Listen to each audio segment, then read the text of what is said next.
ए study point के YouTube video channel पर आप सभी मित्रों का स्वागत है, हार्दिक अभिनंदन है। जीव विज्ञान की इस वीडियो श्रृंखला के अंदर हम बात कर रहे थे, मानव के उत्सर्जन तंत्र के बारे में पढ़ रहे थे। मानव के उत्सर्जन तंत्र में कल हमने मानव के अंदर उत्सर्जन तंत्र की प्रक्रिया के बारे में पढ़ा था। मूत्र निर्माण की प्रक्रिया के बारे में भी हमने पिछली क्लासों के अंदर बात की है। अब हम आज का जो अपना टॉपिक है, कल मूत्र और मूत्रण के बारे में कल हमने पढ़ा था। आज जो हमारा टॉपिक है वो है, हम पढ़ेंगे अपोहन के बारे में। किसके बारे में? अपोहन के बारे में। अपोहन की क्रिया के बारे में अपन पढ़ेंगे, किस प्रकार से रक्त का अपोहन वो किया जाता है। अपोहन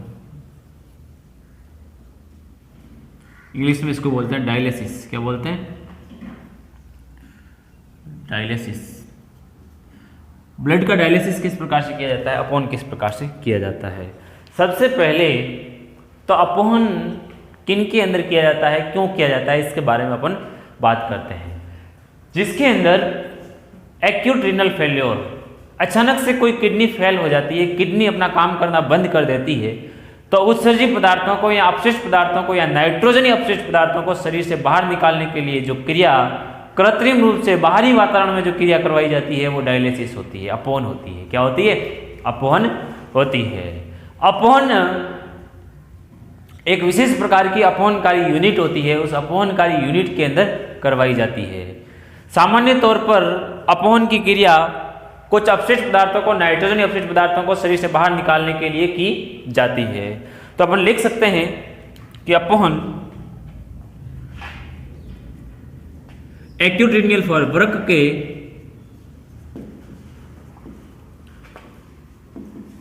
कार्य करने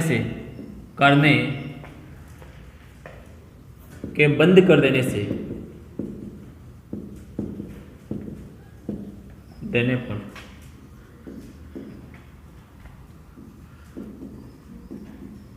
नाइट्रोजनी अपशिष्ट पदार्थों को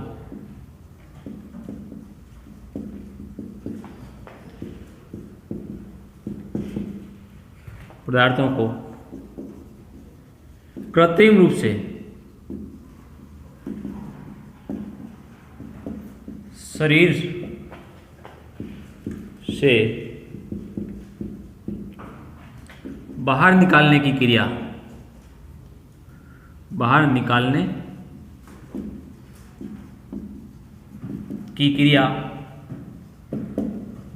अपोहन कहलाती है। क्या कहलाती है? अपोहन कहलाती है। अपोहन की क्रिया करने के लिए एक यूनिट होती है, अपोहन यूनिट बोलते हैं जिसको। इस अपोहन यूनिट का होना आवश्यक होता है।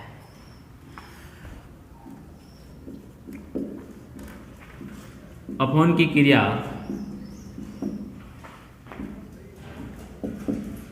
अपोहन यूनिट में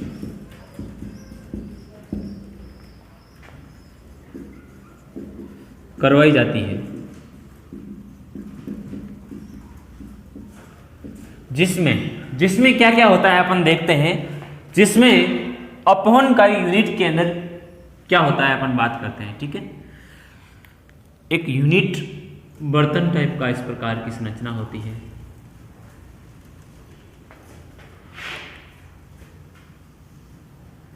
इस प्रकार की बर्तन लाइक संरचना होती है, बर्तन जैसी। इस बर्तन के अंदर, अपोहनकारी यूनिट के अंदर एक नलिका सदृश संरचना है, एक नलिकाकार बर्तन होता है। इस नलिकाकार बर्तन के अंदर एक सेलोफेन की नलिका पाई जाती है, सेलोफेन की नलिका होती है। क्या होती है? सेलोफेन की निर्मित नलिका होती है।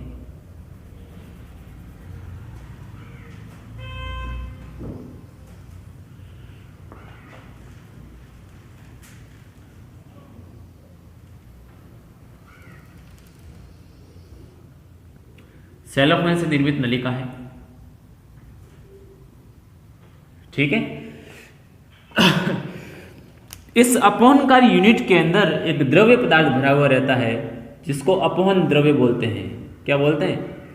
अपोहन या अपोहनी द्रव्य बोलते हैं जिसको, इस सेलोफेन नलिका की दीवारों के चारों ओर भरा हुआ रहता है इस बर्तन के अंदर।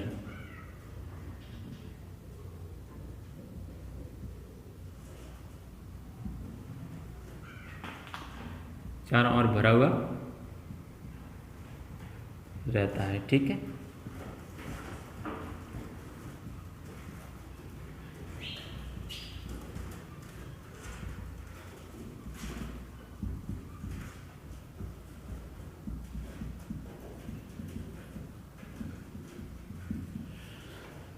इसके और चारों ओर लिख सकते हैं अपन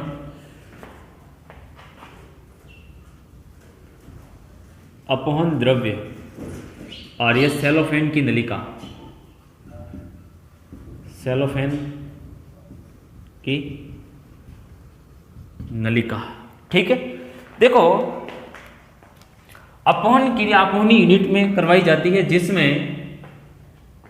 जिसमें एक तो सेलोफेन की नलिका है, जिसमें सेलोफेन की नलिका व अपोहनी द्रव्य भरा रहता है, द्रव्य भरा रहता है। इस अपोहनी द्रव्य की अपन बात करें तो अपोहनी द्रव्य की ऐसी प्रकृति होती है कि इसके अंदर रक्त प्लाज्मा के समान क्या होती है, द्रव्य भरा हुआ रहता है। फर्क बस इतना होता है कि इसके अंदर उत्सर्जित नाइट्रोजनी अपशिष्ट पदार्थों की मात्रा नहीं होती है, बाकी जो संगठन में बिल्कुल ही रक्त प्लाज्मा के समान ये पाया जाता है। ठीक है, तो आप लिख सकते हो कि अपोहनी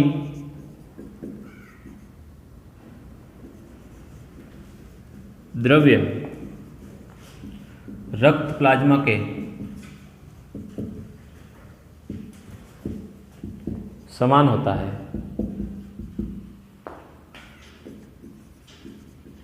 इसमें केवल नाइट्रोजनी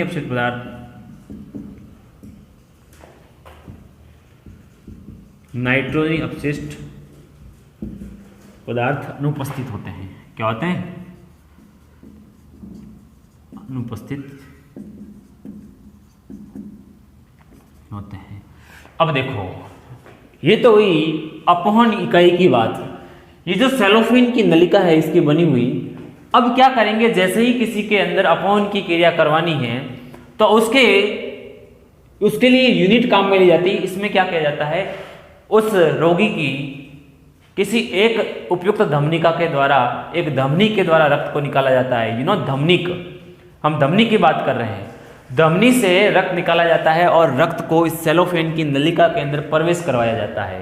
प्रवेश करवाने से पहले इसके अंदर रक्त थक्कारोधी हिपेरिन डालना पड़ता है, ताकि शरीर से बाहर निकालते वक्त इस ट्यूब के अंदर रक्त का थक्का नहीं बन जाए। रक्त के थक्के निर्माण को रोकने के लिए एक थक्कारोधी प्रकृति का पदार्थ होता है हिपेरिन, और हिपेरिन इसके अंदर मिलाना पड़ता है। क्या करना पड़ता है? हिपेरिन मिलाना पड़ता है। जैसे ही हिपेरिन मिलाओगे तो वहां उसके अंदर नाइट्रोजनी अपशिष्ट पदार्थ होंगे। वो नाइट्रोजनी अपशिष्ट पदार्थ सांद्रता प्रवणता के अनुसार, मैंने कहा इसके अंदर नाइट्रोजनी अपशिष्ट पदार्थ नहीं है, तो नाइट्रोजनी अपशिष्ट पदार्थ नहीं है तो सांद्रता प्रवणता के अनुसार इस रक्त में से नाइट्रोजनी अपशिष्ट पदार्थ है वो बाहर आ जाएंगे। सारे जितने भी नाइट्रोजनी अपशिष्ट पदार्थ है वो इस सेलोफेन की नलिका के अंदर से इस द्रव्य को, रक्त को गुजारने से क्या आएंगे, बाहर आ जाएंगे सांद्रता प्रवणता के अनुसार। और सेलोफेन के एक सिरे से दूसरे सिरे तक क्या हो जाएंगे, ये आने तक पूरे अपशिष्ट पदार्थ है वो बाहर निकल जाएंगे। अब क्या करेंगे, जैसे ही ये बाहर निकलेगी तो यहाँ इसके अंदर, इस रक्त के अंदर थक्कारोधी पदार्थ हिपेरिन डाला हुआ है। तो शरीर के अंदर हिपेरिन चला गया तो ये रक्त के थक्के के निर्माण को नहीं होने देगी, क्रिया को नहीं होने देगा।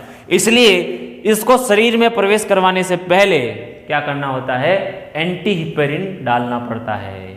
एंटी यानी कि हिपेरिन के प्रभाव को कम करने वाला पदार्थ एंटी हिपेरिन होता है, वो इसके अंदर डालना पड़ता है और वो डालने के बाद वापस इसको शरीर के अंदर प्रवेश करवा दिया जाता है। इस प्रकार की प्रक्रिया अपोहन क्रिया कहलाती है। तो लिख देते हैं अपन कि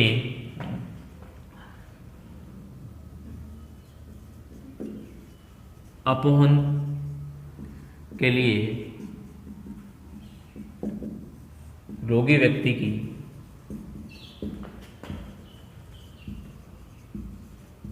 उपयुक्त धमनी से रक्त निकालकर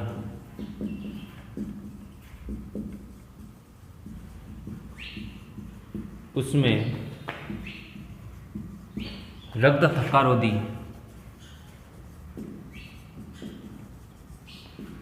हिपेरिन मिलाकर उसे सेलोफेन की नलिका में प्रवेश करवा दिया जाता है। सेलोफेन की नलिका के अंदर इसको प्रवेश करवा दिया जाता है। जैसे ही सेलोफेन की नलिका के अंदर प्रवेश होगा तो प्रासरणीय सांद्रता के अनुसार नाइट्रोजन अपशिष्ट पदार्थ इस द्रव्य के अंदर चले जाएंगे।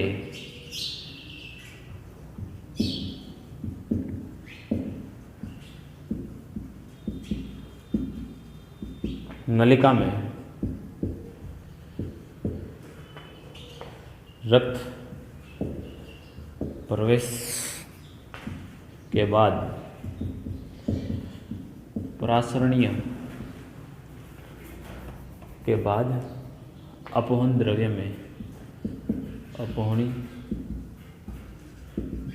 में सांद्रता प्रवणता के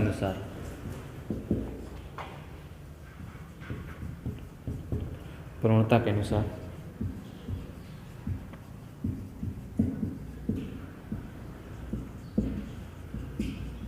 अपशिष्ट पदार्थ प्रवेश करते रहेंगे और रक्त से सभी अपशिष्ट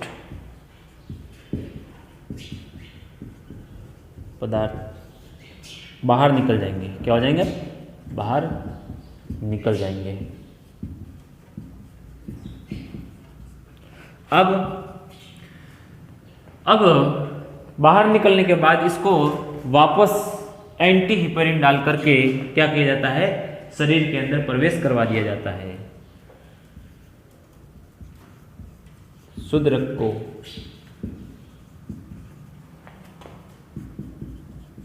एंटी हिपेरिन डालकर वापस शरीर में प्रवेश करवा दिया जाता है। शिरा के द्वारा, ठीक है।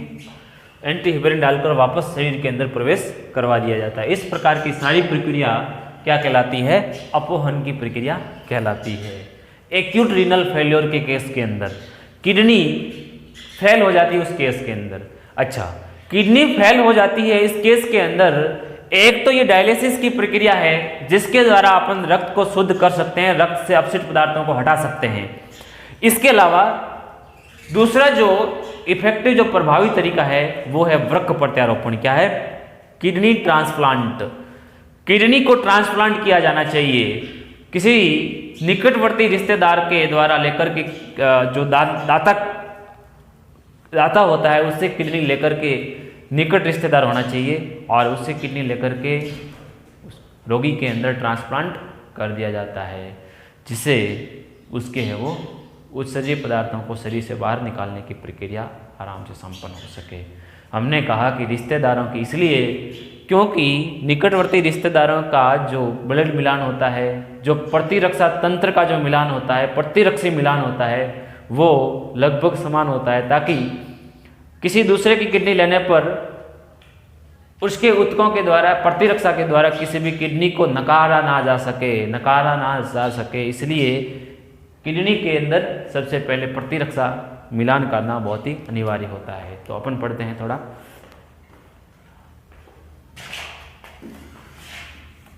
उसको मिटा रहा हूं, आपने लिख दिया है।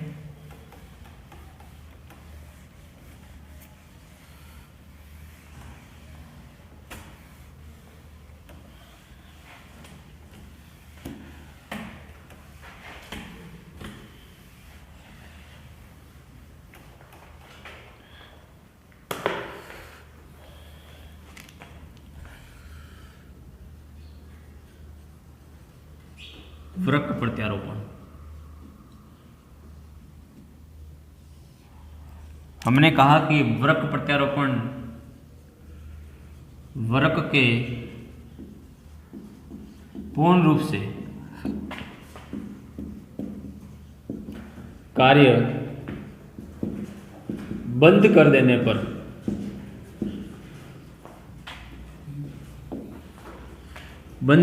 पर उसके स्थान पर दाता से प्राप्त वृक्क अथवा कृत्रिम वृक्क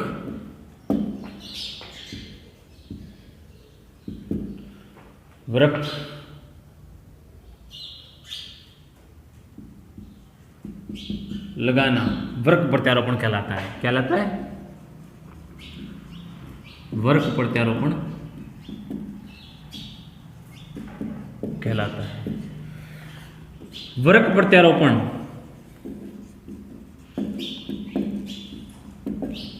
किसी निकट संबंधी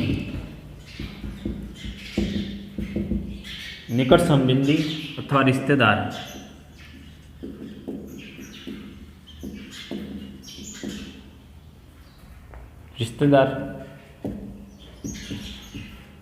व्यक्तियों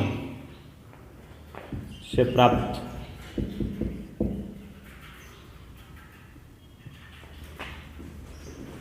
वृक्क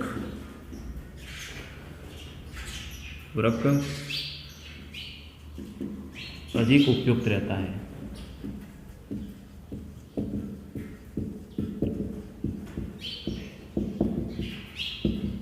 क्योंकि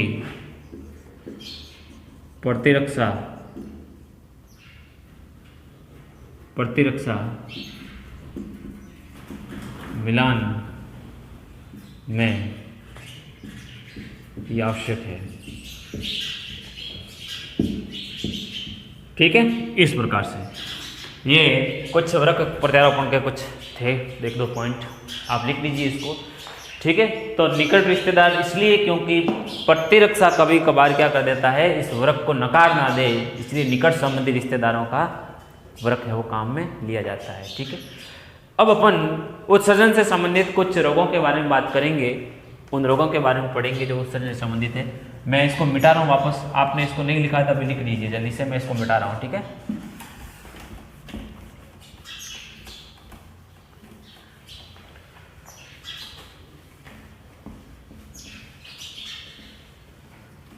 आरबीएससी बोर्ड के अंदर ये अपोहन और ये वृक्क प्रत्यारोपण दोनों पॉइंट, दोनों हेडिंग्स है, दोनों शीर्षक दिए हुए हैं। ठीक है,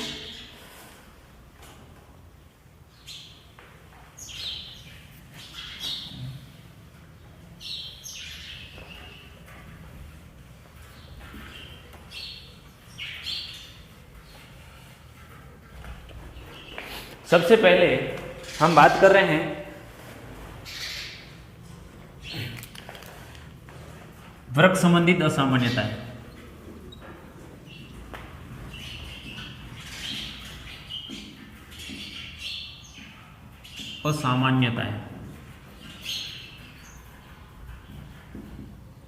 यहां आप लिख सकते हो उत्सर्जन संबंधित रोग भी लिख सकते हो, यहां असामान्यता लिख सकते हो।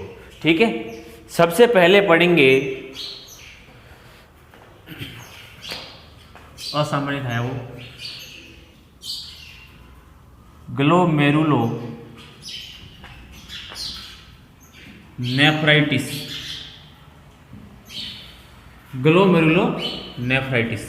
ये डिजीज क्या होता है? ये ग्लोमेरुलस का क्या हो जाता है? इन्फ्लामेशन हो जाता है। क्या हो जाता है? इन्फ्लामेशन ऑफ ग्लोमेरुलस, सीधा सा इन्फ्लामेशन ऑफ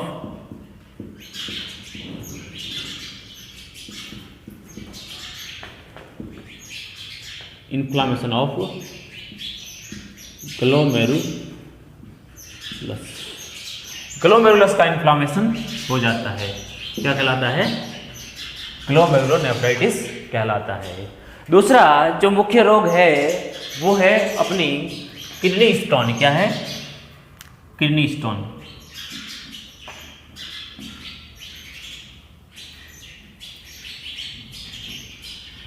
किडनी स्टोन क्या है? ये पथरी, जो शरीर किडनी के अंदर होने वाली पथरी किडनी स्टोन कहलाती है, या इसको यूरिनरी कैकुली कहते हैं। यूरिनरी कैकुली,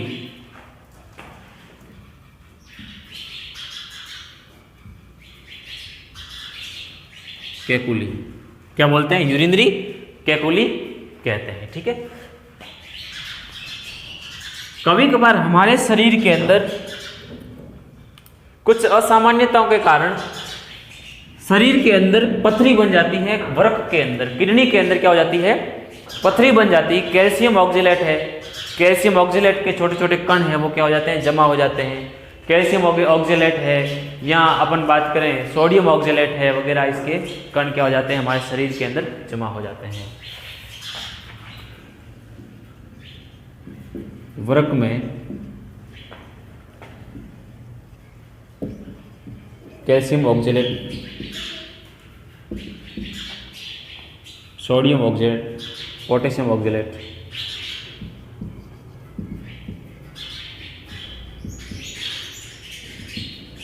ऑक्जेलेट के जमाव के कारण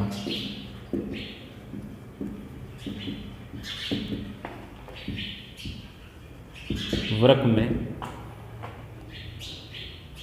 में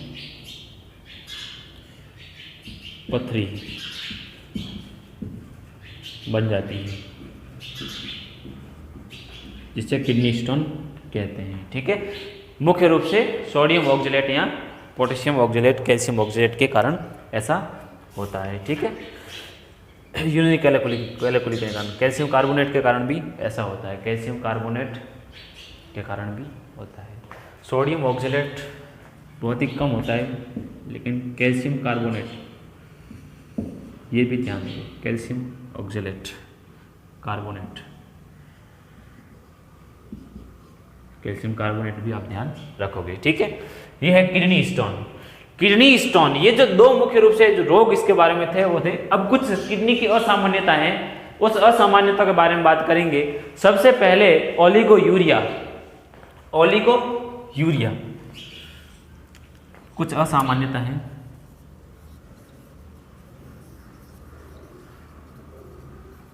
ओलिगोयूरिया का मतलब है मूत्र का कम मात्रा में बनना, कम मात्रा में मूत्र निर्माण। तो अधिकतम मात्रा में मूत्र निर्माण होगा उसको क्या बोलते हैं? पॉलीयूरिया। क्या बोलते हैं?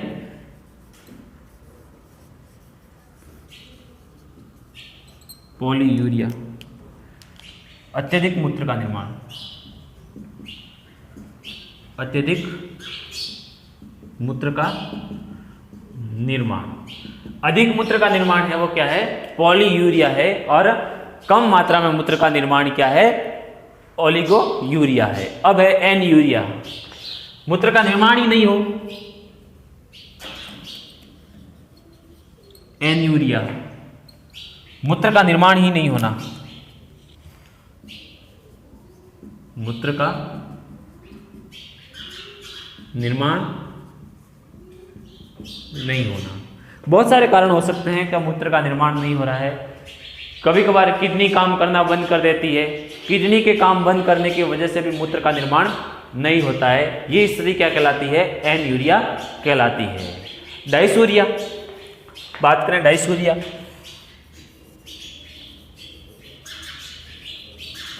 डायसूरिया दर्द युक्त मूत्र उत्सर्जन की स्थिति। मूत्र उत्सर्जन करते समय क्या हो रहा है? दर्द हो रहा है, तो दर्द युक्त मूत्र उत्सर्जन की स्थिति। दर्द युक्त मूत्र उत्सर्जन की स्थिति क्या कहलाती है? डायसूरिया कहलाती है। ठीक है।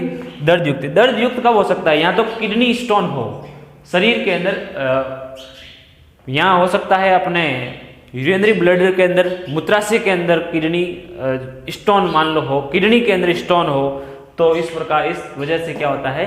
डायसूरिया हो सकता है। इसके अलावा हिमेटोयूरिया है, कीटोयूरिया है, हिमेटोयूरिया है।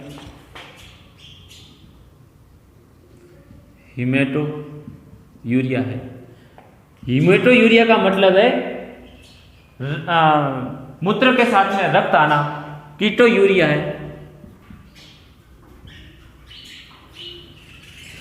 कीटोयूरिया है, कीटोन बॉडी का आना मूत्र के साथ में, ये मूत्र के साथ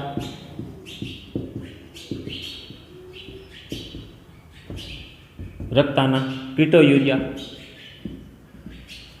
मूत्र के साथ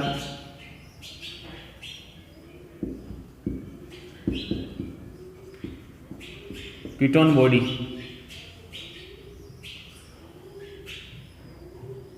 आना, कीटोनूरिया कहलाता है। कीटोन बॉडी का आना कीटोनूरिया है। इसके अलावा अपन बात करें ग्लाइकोसूरिया है, मूत्र में ग्लूकोज आना। ठीक है, मूत्र में ग्लूकोज आना, ग्लाइकोसूरिया। नीचे लिख दो यहाँ पे, ग्लाइकोसूरिया क्या है? मूत्र में ग्लूकोज।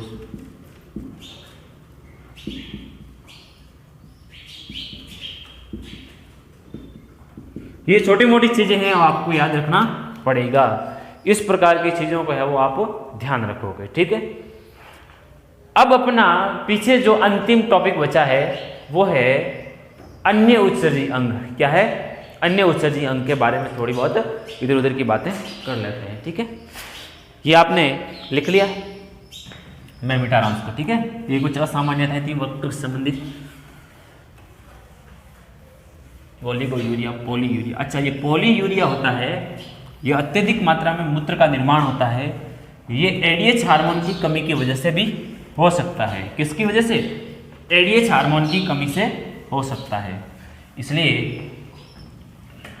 एडीएच हार्मोन ये भी मिटा।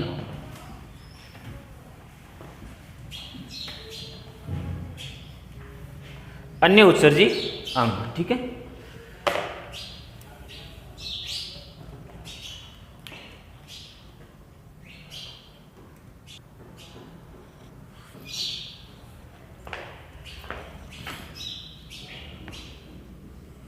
अन्य उत्सर्जी अंग। वृक्क के अलावा शरीर के अंदर और सारे उत्सर्जी अंग होते हैं। कौन कौन से होते हैं उनके बारे में बात करें। मुख्य रूप से अन्य उत्सर्जी अंग का काम करने वाले शरीर के अंदर 3 प्रकार के अंग होते हैं। पहला होता है लंग्स, मतलब फेफड़े। दूसरा होता है यकृत, लीवर, यकृत। और तीसरा होता है श्वेत ग्रंथि, यानी कि पसीने वाली ग्रंथि। ठीक है, त्वचा भी बोल सकते हैं इसको, त्वचा, डर्मिस। ठीक है।